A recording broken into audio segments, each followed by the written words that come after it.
Well, nowadays skills are going beyond certifications and book knowledge. Employers and job recruiters are looking more out for soft skills, looking out for women with leadership skills, as in entrepreneurial skills, people who can take initiatives, people who can work in environments where they can adapt very easily to change, people who are able to step up their game and go beyond what is expected of them at the job office. But I feel women are doing better in in terms of coming up for jobs and impressing everybody. It goes beyond your first time to work and being maintained in the office. We need to see that your communication skills is better, you're emotionally intelligent at the job space. So it's a variety of things women should do when they actually want to work in such a space, because working online, you have to train yourselves to not just be in bed and working, but time management is very key. If you're working from home, it's very key because you can be in a mix up of a lot of things. You're managing your family, you're managing yourself, you're managing your timelines and your deadlines. So Now, you're an online consultant. Tell us a little bit about yourself and your company. How and when did you realize that you can make a living, work for yourself, and online? well, that just happened without me even noticing, because I started out as someone in communications. I did linguistics at the University of Ghana and coupled with French and Spanish. So my area of study had to do with languages, communications, and for me being an online person, I spent almost all my time online. I had all my online communities online. My friendships were online, but spending more time on Facebook, liking, commenting, sharing, laughing, watching memes. But I realized that, well, there's more to this space. People are not seeing that they can get opportunities online, not just opportunities, but we can monetize from the online space.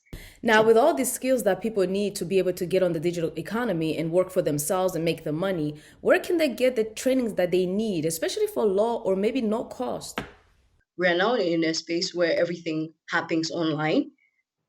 Platforms are putting out courses for free or little to no money. Google is actually having a Google Garage where people can come and learn digital marketing skills, coding skills, entrepreneurial skills. They have the Google Digital Skills for Africa. It's a course where people learn fundamental skills that has to do with digital marketing.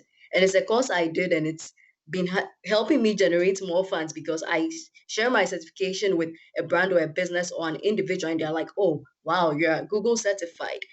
Well, for me, I feel that it goes beyond learning, but the community you find yourself in, which spaces are young women trying to find themselves into? And I find myself with the Google Tech Makers, the Google Women Tech Makers. It's a place where women who are aspiring to do major stuff in the tech space get mentorship, get a community of women where we can learn from one another, we can inspire one another to actually understand what it takes to be a woman in such a space. So I feel apart from learning, we should encourage young women to be in spaces that can also help them do bigger things. What kind of jobs do you see out there that are available that they can tap into right away with very little skills or maybe with the skills that they have attained that you can see and you can advise? People are getting jobs in the online space. People can work as social media managers. People can work as art specialists. People with creative abilities can be graphic designers. People who love websites can also be web designers, web developers, SEO experts. People who are communicable people, like people who love communications, people who love to write, can be online writers. They can be online tutors. They can also be online recruiters, email marketers, virtual assistants, telemarketers. It's a whole span of things they can do for themselves. So I'm going to say that people shouldn't think that they are losing their job. So that's the end of the road. They should learn. They should update their CVs. They should update their LinkedIn profiles and be out there. They might never know what's waiting for them. It's funny how these places that we don't think we can monetize are actually generating income for young people in Africa. Very good, very good. Now, many people who do the type of job that you do have multiple skills. How do you profile yourself and give yourself a position title? I mean, it can get very confusing understanding what you do and eventually getting hired. Yes, yes. It's been fun for me because each and every year I have a new title to myself. For me, sometimes I say I'm a youth advocate. Sometimes I call myself a digital marketing consultant. Sometimes I call myself an engagement.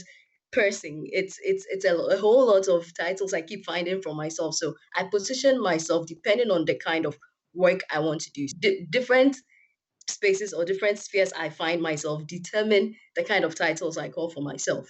Now you mentioned about working with people outside of Ghana and charging in dollars. I mean, do you also work with other countries, and how is that working out for you? Because the internet is not a geographically confined space. How is that working out for you? I've been able to um, make bigger progress from all my online channels. So I position myself as a thought leader in my space, and it comes with being able to showcase what I'm doing. And it makes it easier for people from different locations to contact me and ask me how I can work with them or how I can profile their pages or how I can even boost their businesses. I've been able to work for people in Nigeria, Abidjan. I've been able to work with government organizations in Canada. So I feel being an online person, I am not confined to just getting up and going to work at just one place, but I'm able to work with different people.